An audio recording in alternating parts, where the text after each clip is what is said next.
Imagine being told at age 99 that you're about to become a first-time father. That's exactly what happened in one of history's most remarkable promises, and the implications still echo through faith traditions today.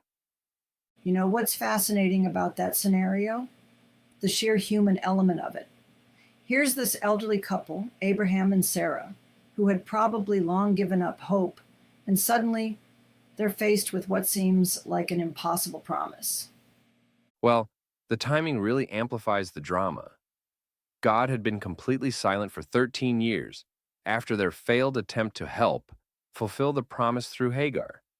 They'd probably convinced themselves that Ishmael was the solution. Hmm. And then God shows up with this completely different plan. What strikes me is how he approaches it, giving them new names, establishing new identities. That's exactly what makes this so fascinating.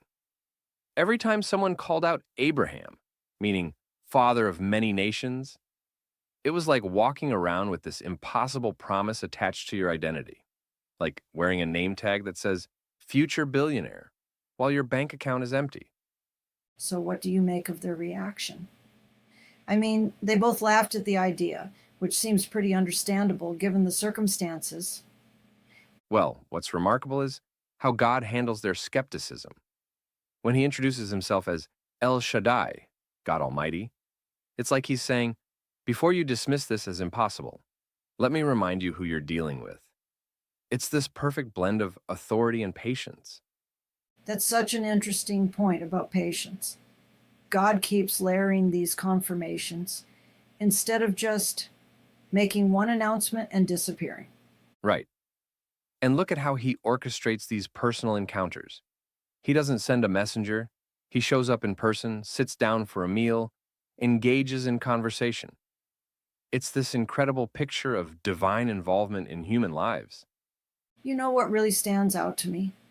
The way this story challenges our modern notion of possibility and impossibility. We're so bound by what science tells us is possible.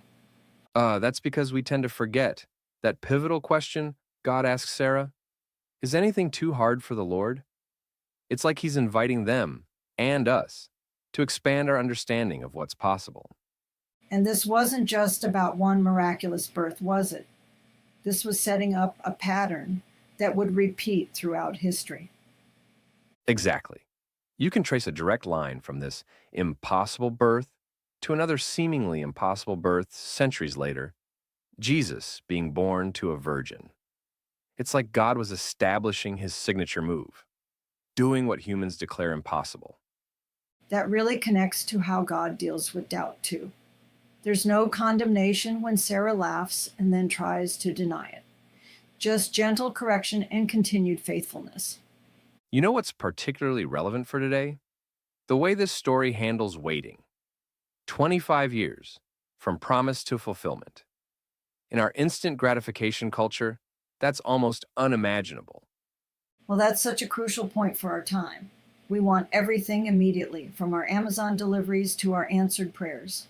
And yet, look at how God used that waiting period. He wasn't just making them wait for no reason, he was building their faith, establishing their identity, preparing them for something bigger than they could imagine. That really speaks to how God often works, doesn't it? The waiting isn't empty time, it's preparation time. So here's what I think makes this story so powerful for today. It's not just about a miraculous birth. It's about how God deals with our doubts, our impatience, our tendency to try to force solutions. And through it all, he remains faithful to his promises.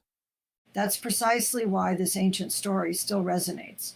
The details might be different, but the core experience, waiting on God's promises while wrestling with doubt, that's universal. And perhaps most encouragingly, it shows that God is patient with our process. He doesn't demand perfect faith from the start. He works with us, keeps showing up, keeps reinforcing his promises, just like he did with Abraham and Sarah.